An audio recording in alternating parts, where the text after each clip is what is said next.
Hello दोस्तों, क्या हाल है। तारीख आज 27 अगस्त, दिन संडे, रविवार, हिंदी तिथि एकादशी। और आइए बात करते हैं आज के मुख्य समाचार में देश भर की तमाम बड़ी खबरों पर नजर डालते हैं। देखिए, एक तो आज सावन मास की आखिरी एकादशी है, पुत्रदा एकादशी। और ऐसी मान्यता है आज के दिन व्रत करने से संतान सुख की और सेहत से जुड़ी परेशानियां दूर होती है। भगवान विष्णु की पूजा का महापर्व है पुत्रदा एकादशी पर व्रत और दीपदान करने की परंपरा है ना। और अगली बड़ी खबर देखिए दोस्तों, पीएम मोदी कल 28 अगस्त को 51,000 युवाओं को नियुक्ति पत्र देंगे। देश भर में 44 जगहों पर रोजगार मेले का आयोजन होगा। पीएम मोदी उसमें वर्चुअली रूप से जुड़ेंगे और 51,000 युवाओं को अपॉइंटमेंट लेटर भी वितरित करेंगे। वहीं आज प्रधानमंत्री अपने मन की बात के 104वें एपिसोड को संबोधित करेंगे। रविवार को मासिक रेडियो कार्यक्रम का 104वां एपिसोड आयोजित होगा। इस कार्यक्रम का प्रसारण सुबह 11 बजे होगा। बड़ी खबर देखिए, महंगे चावल से आम आदमी को मिलेगी राहत। कीमतों पर लगाम लगाने के लिए सरकार ने उठाया बड़ा कदम। सरकार की तरफ से उबले चावल पर 20% एक्सपोर्ट ड्यूटी लगा दी गई है। और क्योंकि हाल ही में आपको बताऊंगा चावल की दूसरी किस्मों पर सरकार ने बैन लगा दिया था, उसके चलते ग्लोबल डिमांड बढ़ गई थी। अभी पिछले महीने जुलाई में ही सरकार ने नॉन बासमती चावल पर बैन लगाया था, तो उसके बाद दुनिया भर के देशों में चावल की कमी आ गई और अभी सरकार ने पक्के चावलों पर 20% निर्यात शुल्क लगाने का फैसला किया। इस संबंध में वित्त मंत्रालय की तरफ से नोटिस भी जारी कर दिया है। चलिए अगली बड़ी खबर देखिए आप, डिजिटल भारत समिट 2023 का हुआ सफल आयोजन।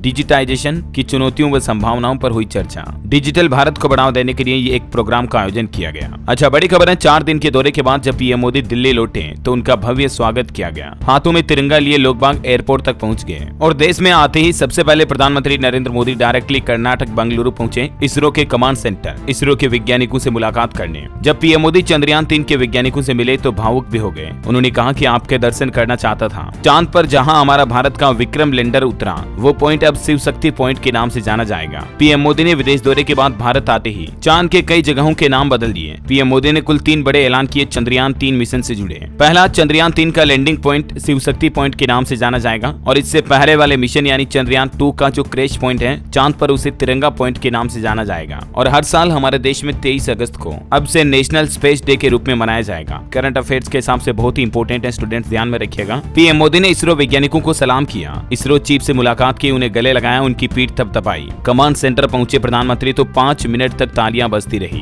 वैज्ञानिकों के साथ एक ग्रुप फोटो भी खिंचवाई। ये मुलाकात के सिलसिले की कुछ तस्वीरें आप देख सकते हैं। और विदेश दौरे के बाद सीधे बंगलुरु पहुंचने के बाद पीएम मोदी ने एक नया नारा भी दिया, जय विज्ञान जय अनुसंधान। लेकिन सबसे महत्वपूर्ण बात, इस बात का ध्यान रखिएगा, अब हर साल 23 अगस्त को नेशनल स्पेस डे के रूप में मनाया जाएगा हमारे देश में, यानी राष्ट्रीय अंतरिक्ष दिवस के रूप में, है ना। इसके अलावा भारत ने चांद पर शिव शक्ति और तिरंगा पॉइंट भी बना दिए हैं। वैसे चंद्रयान 3 के अपडेट की बात करें तो इसरो की तरफ से लेटेस्ट तस्वीरें जारी की गई हैं। चंद्रयान के सभी पेलोड ठीक से काम कर रहे हैं। रोवर के मून वॉक को लेकर भी इसरो ने बड़ा अपडेट दिया और कहा कि रोवर बिंदास तरीके से मून वॉक कर रहा है, यानी चांद पर घूम रहा है। यहाँ तक कि चंद्रयान 3 मिशन के 3 में से 2 मकसद भी पूरे हो चुके हैं। इसरो ने अब तक विक्रम लैंडर और प्रज्ञान रोवर से लिए गए 10 फोटो और 4 वीडियो भी शेयर किए हैं। ये कुछ तस्वीरें आप देख सकते हैं किस तरह से विक्रम के आसपास इर्द गिर्द ही अभी रोवर घूम रहा है। और वैसे मैंने आपको कल ही डीएलएस न्यूज पर बताया था दोस्तों, इसरो का प्लान है अगले ही महीने ठीक 2 सितंबर को सोलर मिशन भी लॉन्च किया जा सकता है, जो कि 4 महीनों में लेग्रेंजियन पॉइंट पर पहुंचेगा। आदित्य L1 पृथ्वी से लगभग 15 लाख किलोमीटर दूर सूर्य के नजदीक पहुंचेगा आदित्य L1 यान, जो कि सूर्य की कक्षा में चक्कर लगाता रहेगा और सूर्य से उठने वाले सौर तूफान, सूर्य की गर्मी, तापमान, सौर ऊर्जा से संबंधित कई अहम चीजों पर रिसर्च करेगा। और इतना ही नहीं, चंद्रयान 3 जब कामयाब हुआ, अब गगनयान का ट्रायल भी इसरो ने शुरू कर दिया है। अक्टूबर महीने में अंतरिक्ष में स्पेसक्राफ्ट भेजा जाएगा इसरो के द्वारा, जिसमें महिला रोबोट और उसके बाद अंतरिक्ष यात्री भारतीय एस्ट्रोनॉट भी स्पेस में भेजे जाएंगे। ये काफी कुछ नए बड़े प्लान है इसरो के, है ना। वैसे एक अनुमान के मुताबिक दोस्तों साल 2040 तक 8 लाख करोड़ हो गए हमारे देश भारत की स्पेस इकोनॉमी। रूस चीन की बजाय हिंदुस्तान की ओर देख रही दुनिया। अच्छा, बड़ी खबर है, एनसीसी अपने 4 दिनों में बफर स्टॉक के लिए किसानों से 2826 टन प्याज खरीदा। आने वाले दिनों में प्याज की महंगाई से मुश्किलें बढ़ सकती हैं, क्योंकि अभी ही सरकार ने कीमतों को काबू में रखने की कोशिश की और किसानों से 4 दिन में ही देखिए लगभग 3000 टन प्याज की खरीदारी की। यानी अनुमान लगा सकते हैं दोस्तों आपकी टमाटर के बाद आने वाले दिनों में आम आदमी को प्याज की महंगाई भी रुला सकती है। बैंकिंग न्यूज से बड़ी खबर देखिए, भारतीय स्टेट बैंक एसबीआई के करोड़ों ग्राहकों के लिए बड़ी खुशखबरी है। एसबीआई की तरफ से एक नई स्कीम स्कीम लॉन्च की गई है जिससे आपका पासबुक का झंझट अब खत्म हुआ और करोड़ों ग्राहकों के लिए जो ये नई सर्विस शुरू हुई है इसका फायदा आप सिर्फ आधार कार्ड नंबर से ले सकेंगे। दरअसल एसबीआई की तरफ से जानकारी दी गई है कि बैंक के ग्राहक अपने आधार कार्ड नंबर के जरिए विभिन्न सामाजिक सुरक्षा योजनाओं के लिए नामांकन कर सकते हैं, यानी कि रजिस्ट्रेशन करवा सकते हैं। सामाजिक सुरक्षा योजनाएं जैसे कि प्रधानमंत्री जीवन ज्योति बीमा योजना, सुरक्षा बीमा योजना, अटल पेंशन योजना, इस तरह की योजनाओं में अगर आप एसबीआई के जरिए निवेश करना चाहते हैं ना तो केवल और केवल आधार कार्ड के जरिए निवेश कर सकते हैं। अब आपको पासबुक लेकर बैंक नहीं जाना पड़ेगा, है ना। वैसे आधार कार्ड की बात हो रही तो आपको बता दूं आधार कार्ड को अभी आप फ्री में अपडेट कर सकते हैं, वरना इस तारीख के बाद आपको पैसा देकर अपडेट करना पड़ेगा। एक बार फिर से आपको तारीख रिमेंबर करवा दूं। उदय यानी कि unique identification authority of India का कहना है कि 14 सितंबर तक ग्राहक फ्री में अपने आधार कार्ड को अपडेट करा सकते हैं और इसके लिए आप घर बैठे ऑनलाइन भी अप्लाई कर सकते हैं इस पोर्टल के जरिए myaadhar.uday.gov.in पर लॉगिन करके, है ना। अच्छा, बड़ी खबर देखिए, हमारी इंडियन आर्मी की ताकत और बढ़ने वाली है। सीआरपीएफ के बेड़े में WHAP वाहन शामिल हुआ और इस वाहन की खासियत देखिए जरा, बैलिस्टिक शील्ड है और ऑटोमेटेड ग्रेनेड लॉन्चर सिस्टम से लेस है ये वाहन, जो कि पानी पर भी चल सकता है। इसकी खासियत देखिए जरा आप, बहुत ही एडवांस टैंक जो है इंडियन आर्मी के पास आ चुका है। आतंक विरोधी अभियानों का मुकाबला करने के लिए दक्षिण कश्मीर में 2 बख्तरबंद WHAP वाहन टैंक तैनात किए गए हैं। अच्छा, वैसे सरकार ने एक गाइडलाइंस भी जारी की है सीआरपीएफ के जवानों के लिए कि वर्दी में वीडियो और सोशल मीडिया पर रील्स वगैरह ना बनाएं। नई गाइडलाइन में जवानों से कहा गया है कि अनजान लोगों से ऑनलाइन फ्रेंडशिप करने से भी बचें, क्योंकि आजकल हनी ट्रैप और इस तरह के फ्रॉड के मामले काफी ज्यादा आ रहे हैं और इसीलिए देश के सीआरपीएफ आर्मी के जवानों के लिए ये कुछ नए नियम जारी किए गए हैं। देखिए, बिहार के एक ऐसे युवक की कहानी, ये हनी ट्रैप में फंसा, पाकिस्तान सूचनाएं भेजी, फोन में सेना से जुड़े दस्तावेज भी मिले। अब हालांकि कोलकाता पुलिस ने इसे गिरफ्तार कर लिया, लेकिन अक्सर ऐसे मामले देखे जाते हैं जिसमें पाकिस्तानी लड़कियां भारत में आर्मी के जवानों को या उनके आसपास के फ्रेंड सर्किल के लोगों को फंसाती हैं। आप भी सावधान रहें प्लीज दोस्तों, है ना। और एक बड़ी दुखद दुर्घटना हुई कल हमारे देश में। तमिलनाडु के मुदरे रेलवे स्टेशन के पास ट्रेन के प्राइवेट कोच में आग लग गई और इसमें 9 तीर्थयात्रियों की जलकर जान चली गई, 50 से ज्यादा झुलस भी गए। वजह क्या थी? ट्रेन में कॉफी बनाते समय गैस सिलेंडर फट गया। घायल बोले कि खिड़की दरवाजे बंद होने से हम भाग भी नहीं पाए, जबकि ट्रेनों में गैस सिलेंडर ले जाना भी मना है, लेकिन अवैध तरीके से ले जाया जा रहा था।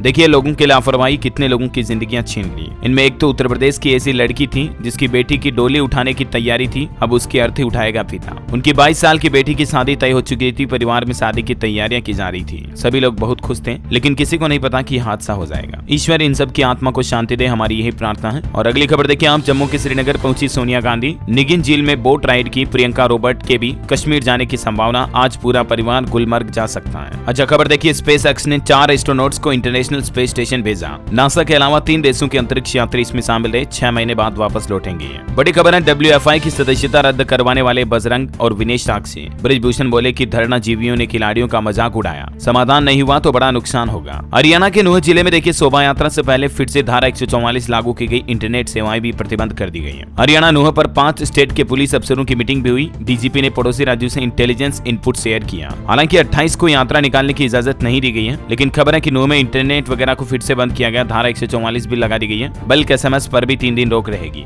ब्रजमंडल यात्रा के ऐलान के बाद ये सरकार ने फैसला लिया है, ताकि मतलब हरियाणा नूह में वापस पहले जैसी हिंसा ना फैले, है ना। बड़ी खबर देखिए, राजस्थान सरकार की बहुत ही अच्छी पहल, गुड टच बेड टच के बारे में बता रही सरकार। 66,000 स्कूलों में 60 लाख स्टूडेंट्स को 75,000 टीचर्स ने ट्रेनिंग दी। और एक बड़ी चौंकाने वाली वैज्ञानिक रिपोर्ट सामने आ रही है दोस्तों, देखिए आप, हमारी रोजमर्रा की जिंदगी में प्लास्टिक कितना हमारे शरीर को नुकसान पहुंचा रही है। रिसर्च में पता चला कि अब तो ब्रेन बैरियर तोड़कर अंदर घुस रहा माइक्रो प्लास्टिक, इससे दिमाग में सूजन जलन का खतरा बढ़ रहा है। खाने पीने की चीजों से खून में प्लास्टिक की एंट्री हो रही है, इसलिए जितना हो सके पॉलीथीन प्लास्टिक की चीजों से दूर रहें, बेहतर है। और एक रिसर्च लोगों के झूठ बोलने पर सर्वे में आ रही, देखिए 60% लोग रोजाना झूठ बोलते हैं और महिलाओं से ज्यादा झूठे मर्द होते हैं। ये हालिया एक साइकोलॉजिकल सर्वे में पता चला है। चलिए टेक्नोलॉजी से खबर है, 50 मेगापिक्सल फ्रंट कैमरे के साथ Vivo V29e स्मार्टफोन कल 28 अगस्त को लॉन्च होगा। स्लिमेस्ट 3D कर्व स्क्रीन का भी दावा किया कंपनी ने इसमें। एक श्रद्धांजलि, हिंदी गीतकार देव कोहली का 80 साल की उम्र में निधन हो गया। मशहूर बॉलीवुड फिल्मों के लिए इन्होंने कई गाने लिखे थे, जैसे मैंने प्यार किया, बाजीगर, हम आपके हैं कौन जैसी फिल्मों के सॉन्ग राइटर भी रहे देव कोहली। ईश्वर इनकी आत्मा को शांति दे। और वहीं दोस्तों बॉलीवुड से कुछ खबरें देखिए आप। शाहरुख खान के बंगले मन्नत के बाहर अभी भारी पुलिस बल तैनात किया गया है। ऑनलाइन गेमिंग एड का विरोध करने के लिए लोग बाग इनके मन्नत बंगले तक पहुंच गए। वहीं गदर 2 फिल्म की टोटल कमाई का आंकड़ा 425 करोड़ के ऊपर पहुंच गया है। ड्रीम गर्ल 2 की भी अच्छी शुरुआत रही, 10 करोड़ से ज्यादा की ओपनिंग ली और साउथ सुपरस्टार रजनीकांत की जेलर फिल्म ने देश में 300 करोड़ कमाए। World wide collection almost 600 crore पहुंच गया है। अच्छा, बड़ी खबर देखिए, एएसआई टीम ने उत्तर प्रदेश वाराणसी में ज्ञानव्यापी सर्वे में 23वें दिन सर्वे किया। 22 दिनों के सर्वे के दौरान 135 घंटे का टोटल सर्वे रिपोर्ट तैयार हुआ। हैदराबाद की जीपीआर टीम के मददगार कानपुर के एक्सपर्ट भी सर्वे में पहुंचे हैं। वैसे कानपुर की बातें हो रही तो आपको बता दूं, हमारे देश के पूर्व राष्ट्रपति रामनाथ कोविंद ने भी उत्तर प्रदेश कानपुर का दौरा किया और यहाँ वो बोले कि चंद्रयान 3 की सफलता से भारत की पूरे विश्व में एक नई धाक बनी है। भारतीय वैज्ञानिकों का पूरी दुनिया ने लोहा माना है और ये वाकई में हिंदुस्तान के लिए बड़े गर्व की बात है। और इसी बात पर एक लाइक तो बनता है दोस्तों, फटाफट से लाइक कर दीजिए। और चलिए अब अपना आज के मौसम समाचार पर नजर डाल लेते हैं। और एक छोटी सी रिक्वेस्ट आपसे ये भी है कि अगर आपने डीएलएस न्यूज चैनल को अभी तक भी सब्सक्राइब नहीं कर रखा ना, तो सब्सक्राइब करके बेल आइकन दबा देना। इससे होगा ये कि आपको रोजाना की ताजा खबरें, मुख्य समाचार आपके मोबाइल पर तुरंत मिल जाएंगे, है ना। चलिए मौसम की बात करते हैं। गुजरात में बारिश के लिए फिलहाल कोई सिस्टम नहीं है। दक्षिण गुजरात में 3 दिन सामान्य बारिश का अनुमान, सितंबर के दूसरे सप्ताह में भारी बारिश की संभावना। वहीं नेपाल के कोसी डैम के 56 गेट खोले गए, जिसके चलते बिहार, पटना समेत कई जिलों में 120 गांव डूब गए। सीतामढ़ी में बाढ़ जैसे हालात हैं। बेतिया में गंडक नदी में कटाव देखा गया। 18 जिलों में भारी बारिश का अलर्ट भी है अभी भी बिहार में। झारखंड में देखिए अभी 31 अगस्त तक बारिश की संभावना है। मौसम विभाग की तरफ से आज भी बारिश की चेतावनी जारी की गई है। स्काईमेड वेदर की रिपोर्ट के मुताबिक अगले 24 घंटों के दौरान मौसम की संभावित गतिविधियां क्या रहने वाली, जिसकी जानकारी भी आप देख सकते हैं स्क्रीन पर, है ना। और वहीं सराफा बाजार पर नजर डाले तो देखिए इस सप्ताह सोने चांदी में तेजी रही। सोना फिर 59,000 के करीब पहुंचा, चांदी 3,000 रुपए से ज्यादा चढ़ी। ये साप्ताहिक रेट के आंकड़े और डिटेल आप देख सकते हैं। और चलिए मौसम के बाद देश से जुड़ी कुछ और महत्वपूर्ण खबरें देखते हैं। देखिए एक रिपोर्ट सामने आ रही, साल 2047 तक $5.8 ट्रिलियन हो जाएगा भारत का रियल एस्टेट का सेक्टर। वहीं खबर देखिए उत्तराखंड में जो घटना सामने आई थी हाल ही में, कोबरा सांप से डसवाकर अपने बॉयफ्रेंड कारोबारी अंकित चौहान की जान लेने का जो मामला था, उस पर अब वेब सीरीज भी बनने जा रही है। और वहीं बड़ी खबर है, ट्रेन में 4 लोगों को घाट उतारने वाले कांस्टेबल का नहीं होगा नार्को टेस्ट, कोर्ट बोला मौलिक अधिकार जरूरी है। खबर है इनकम टैक्स डिपार्टमेंट की अपग्रेडेड वेबसाइट लॉन्च हुई। यूजर्स को फ्रेंडली इंटरफेस के साथ और भी बहुत कुछ चीजें मिलेगी। अब आप मोबाइल में भी इनकम टैक्स वेबसाइट की इस्तेमाल कर पाएंगे और भी कई नए फीचर्स सुविधाएं इस पोर्टल पर जोड़ी गई है। बड़ी खबर देखिए उत्तराखंड राज्य की सभी उद्योग इकाइयों की ड्रोन से मैपिंग की जाएगी। सिडकुल की मांग पर ITDA ने मैपिंग की शुरुआत भी कर दी है। अच्छा खबर है दोस्तों, हिमाचल प्रदेश में 5 स्वचालित मौसम पूर्वानुमान प्रणालियां स्थापित की जाएगी। मुख्यमंत्री सुखविंदर सिंह सुक्खू ने आपदा के समय जान माल को कम करने और नुकसान को बचाने के लिए बैठक की और इसमें प्राकृतिक आपदाओं से निपटने के लिए ये कुछ नए उपाय करने पर चर्चा भी हुई, है ना। और वहीं खबर देखिए झारखंड के जमशेदपुर में स्थापित होगी देश की पहली हाइड्रोजन ईंधन परियोजना। एक अमेरिकी कंपनी के साथ समझौता हुआ, 350 करोड़ से भी ज्यादा की लागत में ये नया प्लान तैयार किया जाएगा। झारखंड सरकार की तरफ से एक समझौते पर साइन किया गया। अच्छा खबर है पंजाब यूनिवर्सिटी में छात्र संघ चुनाव 6 सितंबर को होंगे। 31 अगस्त को भरे जाएंगे नामांकन। 1 सितंबर दोपहर में जारी होगी कैंडिडेट्स की फाइनल लिस्ट। वहीं एजुकेशन पर एक और खबर है, नवोदया विद्यालय क्लास 6 एंट्रेंस के लिए बड़ी आवेदन की तारीख। अब आप 31 अगस्त तक आवेदन कर पाएंगे इस पोर्टल के जरिए, है ना। बड़ी खबर है दिल्ली में अब MCD के स्कूलों का प्रतिदिन होगा निरीक्षण। निगरानी के लिए एक अलग से सेल भी बनाई गई है ताकि स्कूलों में व्यवस्थाएं, मैनेजमेंट बेहतर रहे, है ना। बड़ी खबर है उत्तर प्रदेश लखनऊ में 8 एकड़ में बनेगा नौसेना का शौर्य संग्रहालय। पर्यटन विभाग ने 24 करोड़ 43 लाख का प्रस्ताव भेजा। सितंबर में काम शुरू करने की तैयारी है। खबर है हरियाणा रोडवेज के GM नेता नहीं ले सकेंगे गिफ्ट, लेने पर होगी कार्रवाई। यूनियनों के 3 बड़े लीडर व एक अधिकारी ले चुके हैं कारें। हरियाणा में पानी पर एक बड़ी चौंकाने वाली रिसर्च सामने आ रही, देखिए आप। राज्य में पानी पीने लायक नहीं है। केक की रिपोर्ट में बड़ा खुलासा हुआ है। जल में मेंढक, शैवाल, कोलीफॉर्म बैक्टीरिया पाए गए। 25 सैंपलों की लैब टेस्टिंग हुई और उसमें ये बड़े चौंकाने वाले खुलासे सामने आए हरियाणा राज्य में ज्यादातर जगहों पर पीने के पानी को लेकर, है ना। वैसे हरियाणा के बाद राजस्थान में भी अब डेंगू तेजी से फैल रहा है। डेंगू मलेरिया से इस साल अब तक 4 लोगों की जान जाने की खबर है। 20 दिन में दोगुने हुए डेंगू के केस। अभी तक राज्य में 2268 ज्यादा मरीज चपेट में हैं, तो मच्छरों से बचाव करें और आप भी सावधान रहें। रेलवे से खबर है दोस्तों, छत्तीसगढ़ से गुजरने वाली 22 ट्रेनें फिर कैंसिल की गई। 31 अगस्त से 8 सितंबर तक नहीं चलेगी रेलगाड़ियां। बरौनी गोंदिया डाइवर्टेड रूट पर चलेगी। अच्छा रक्षाबंधन के त्योहार को लेकर सरकार की गाइडलाइन, जेल आकर कैदियों को राखी नहीं बांध सकेंगी बहनें। छत्तीसगढ़ में ये आदेश जारी हुआ। वैसे ये कोरोना काल से प्रथा बंद कर दी गई है। त्योहार मनाने की परंपरा डाक से भेजने का विकल्प रखा गया है। अच्छा गुजरात हाईकोर्ट का ऐतिहासिक फैसला देखिए, 5 से 10 साल पुराने केसों में 2 महीनों के अंदर अंदर तारीखें दी जाएगी। अब सालों तक पेंडिंग नहीं रहेंगे केस, बल्कि पुराने केसों का तुरंत निपटारा किया जाएगा। बड़ी खबर देखिए उत्तराखंड में हिंदी में भी होगी MBBS की पढ़ाई। पहले चरण में प्रदेश के 4 सरकारी सरकारी मेडिकल कॉलेजों में हिंदी में डॉक्टरी की पढ़ाई शुरू की जा रही है। धीरे धीरे प्रदेश के सभी मेडिकल कॉलेज में ये शुरू हो गया है ना। वैसे हमारे देश में कुछ राज्य पहले ऐसा लागू कर चुके हैं, जैसे मध्य प्रदेश वगैरह। ऑटोमोबाइल इंडस्ट्री से खबर है, वोल्वो C40 रिचार्ज 4 सितंबर को लॉन्च होगी। फुल चार्ज पर कंपनी ने 550 किलोमीटर के लगभग रेंज का दावा किया। हुंडई आइकॉनिक 5 से इसका मुकाबला होगा। मार्केट में निवेशकों के लिए खबर है, ऋषभ इंस्ट्रूमेंट्स का IPO अगले सप्ताह ओपन होगा। 30 अगस्त से 1 सितंबर तक इसमें आप अप्लाई कर पाएंगे। प्राइस बैंड 418 से 441 रुपए प्रति शेयर रखा गया है। बड़ी खबर है, भारतीय कंपनियों पर आ सकती है हिंडनबर्ग जैसी रिपोर्ट। OCCRP ने की इन्वेस्टिगेशन। जॉर्ज सोरोस की फंडेड संस्था जल्द करेगी फर्मों के नामों का ऐलान। वहीं खबर देखिए दोस्तों, गुजरात में मेगा कंटेनर टर्मिनल बनाने के लिए बड़ी डील हुई। 4243 करोड़ रुपए इस पर खर्च होंगे। ज्यादा जानकारी आप देख सकते हैं इसके बारे में। अच्छा खबर है, एशिया कप 30 अगस्त से श्रीलंका और पाकिस्तान में होगा। भारत को बैटिंग भी करने वाले गेंदबाज की तलाश है। पाकिस्तान सबसे कम तैयारी से उतरेगा। बड़ी खबर देखिए, मध्य प्रदेश में भोपाल इंदौर से दौड़ेगी हाईटेक मेट्रो ट्रेन, जो कि आर्टिफिशियल इंटेलिजेंस से संचालित होगी। मुख्यमंत्री शिवराज सिंह चौहान सरकार की तरफ से इसका उद्घाटन किया गया, शुभारंभ किया, और इस दौरान सीएम शिवराज बोले कि सपना साकार हुआ। MP में ये नई मेट्रो परियोजना का निर्माण कार्य चल रहा है। मेट्रो मॉडल कोच का अनावरण भी किया, और इस दौरान सीएम बोले कि मेट्रो को मंडदीप सीहोर तक लेकर जाएंगे, और न सिर्फ वहां तक बल्कि बैरागढ़ होते हुए सीहोर तक का कंप्लीट रूट तय करेगी मेट्रो ट्रेनें। MP की राजधानी भोपाल में मेट्रो मॉडल कोच का उद्घाटन करते हुए सीएम योगी ने ये बातें बताई। वहीं मध्य प्रदेश के मुख्यमंत्री शिवराज सिंह चौहान बोले कि किसानों को राज्य सरकार 6,000 रुपए अलग से देगी। झाबुआ में इंजीनियरिंग कॉलेज भी खोली जाएगी। तो इस तरह से MP के किसानों को केंद्र सरकार की तरफ से और राज्य सरकार दोनों की ओर से मिलाकर कुल सालाना 12,000 रुपए मिलेंगे। और वहीं खबर देखिए, MP भोपाल की हर्षा नाम की एक शिक्षिका KBC में पहुंची, बच्चों की पढ़ाई पर खर्च करेगी अपनी जीती हुई राशि, ये कहना है इनका। बड़ी खबर देखिए, छत्तीसगढ़ में कांग्रेस ने वादा किया, अगर हमारी सरकार आती है तो 500 रुपए में गैस सिलेंडर और महिलाओं को 1,000 रुपए सहायता राशि का वादा किया है। खबर देखिए, G20 को प्रधानमंत्री नरेंद्र मोदी ने संबोधित किया। उत्तर प्रदेश वाराणसी में विदेशी डेलीगेट्स के कल्चरल इवेंट में मुख्यमंत्री योगी आदित्यनाथ भी शामिल हुए।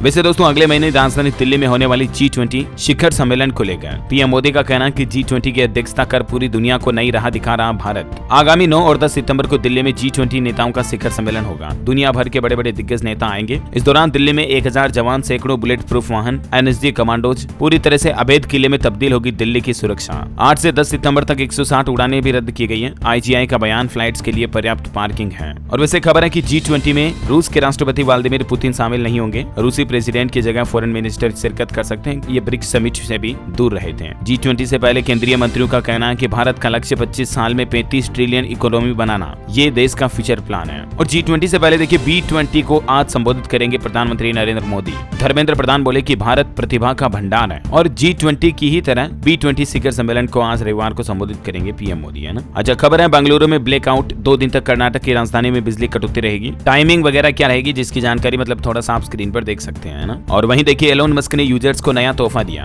अब X पर आप 1080 क्वालिटी के HD वीडियो भी पोस्ट कर पाएंगे। खबर है, उत्तर प्रदेश वाराणसी में काशीवासियों को एक बार फिर विकास की सौगात देंगे पीएम मोदी। 60 अटल विद्यालयों का भी लोकार्पण करेंगे। सितंबर के अंत तक ये नया उद्घाटन कर दिया जाएगा। और वहीं देखिए, पंजाब के मुख्यमंत्री भगवंत मान ने गवर्नर को करारा जवाब दिया। कहा, समझौता नहीं करूंगा। बोले सरकार गिराने की धमकी दे रहे, राजस्थान से चुनाव लड़े, वहां ऑर्डर देते रहे। अच्छा एक खबर देखिए दोस्तों, सुप्रीम कोर्ट के चीफ जस्टिस DY चंद्रचूड़ का कहना है, CGI ने कहा कि दिल टूटा। उन्होंने कहा, एक स्टूडेंट को जाति के कारण इंटर्नशिप से रोका गया। सुपरवाइजर बोला, दोबारा यहाँ कदम मत रखना। आज भी हमारे हिंदुस्तान जैसे देश में जब ये केस सामने आते तो वाकई में बड़ा दुख होता है। अच्छा खबर है, छत्तीसगढ़ में पहली बार 80 साल से ज्यादा उम्र के बुजुर्ग घर बैठे मतदान कर पाएंगे। चुनाव आयोग की तरफ से इस बात की जानकारी दी गई। न सिर्फ बुजुर्ग बल्कि दिव्यांग जनों को भी इस साल वोट फ्रॉम होम की सुविधा मिलेगी, मतलब घर बैठे मतदान करने की, है ना। और दोस्तों, इस बार के रक्षाबंधन पर्व को लेकर भी कंफ्यूजन हो रहा कि 30 या 31 अगस्त को आखिर राखी कब मनाई जाएगी। ज्योतिषाचार्यों की तरफ से इसकी सही तारीख भी बताई गई है, क्योंकि मेन तो चक्कर ये पड़ रहा है इस साल भद्रा काल का। और क्योंकि भद्रा सावन पूर्णिमा तिथि में ही 30 अगस्त को प्रारंभ हो रही है, जो कि रात 9 बजे तक रहेगी। यानी भद्रा काल जो रहेगा 30 तारीख को सुबह 11 बजे से लेकर रात में 9 बजे तक रहेगा। ऐसे में ज्योतिषाचार्यों का भी यही कहना है कि अगर आप 30 अगस्त को राखी बांधते हैं तो रात 9 बजे बाद राखी बांधें, और अगर आप दूसरे दिन 31 अगस्त को राखी बांधती हैं तो सुबह 7:30 बजे से पहले राखी बांध ले, है ना। और आज का राशिफल देखिए आप, मिथुन राशि वालों को रुका हुआ पैसा मिलेगा। कन्या कुंभ राशि के लोगों को सितारों का साथ मिलेगा। वृषभ राशि के लोग सिर्फ अपने लक्ष्य पर ध्यान दें। तुला राशि के लोग किसी की कमजोरी का गलत फायदा बिल्कुल ना उठाएं, है ना। और आप मुझे कमेंट करके बताइए दोस्तों की चंद्रयान 3 के बाद इसरो के द्वारा लॉन्च किए जाने वाले सूर्य मिशन का नाम क्या है। कमेंट करके बताइए। इसका जवाब आपको इस वीडियो में भी मिला होगा। सही जवाब देने वाले लोगों को रैंडमली सेलेक्ट होने पर DLS न्यूज टीम की तरफ से एक शानदार सरप्राइज गिफ्ट जीतने का मौका मिलेगा। और इसी के साथ ही अगर आपको वीडियो अच्छा लगा तो इसे लाइक करना, शेयर भी करना, DLS न्यूज चैनल को सब्सक्राइब करके बेल आइकन जरूर दबा देना, ऐसी ही महत्वपूर्ण काम की खबरों से अपडेट रहने के लिए। जय हिंद। हिंद, जय भारत, वंदे मातरम।